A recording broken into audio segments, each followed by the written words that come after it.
आप किसी से डर कर आए हैं या ये सोशल सर्विस है? डर के आया हूं सर। बेटे की लाश देखकर मां के आंखों से निकले आंसुओं से डर लगता है। एक बच्चे को अनाथ होकर सड़कों पर रोते हुए देखने से डर लगता है। सर, बहुत डर गया हूं मैं, और इन बातों से आपको भी डरना चाहिए।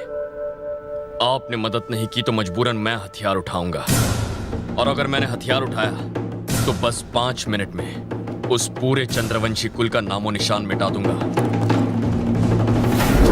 मैं आपकी मदद से यह लड़ाई रोकना चाहता हूं। मुझे लड़ने पर मजबूर मत कीजिए। आप एक अच्छे नागरिक का धर्म निभा रहे हैं, तो मैं भी एक जिम्मेदार ऑफिसर का धर्म निभाऊंगा। All the best.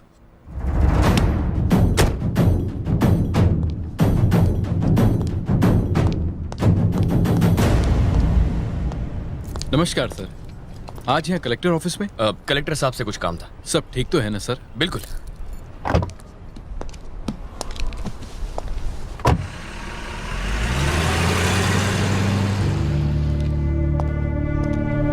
जय हिंद सर। तुमने उसे सल्यूट क्यों किया? ये सूर्यगढ़ के राजकुमार सूर्या थे सर। दिल्ली शहर में एक अनाथ की तरह जिंदगी जीने वाला वो आखिर सूर्यगढ़ का राजकुमार कैसे बन गया?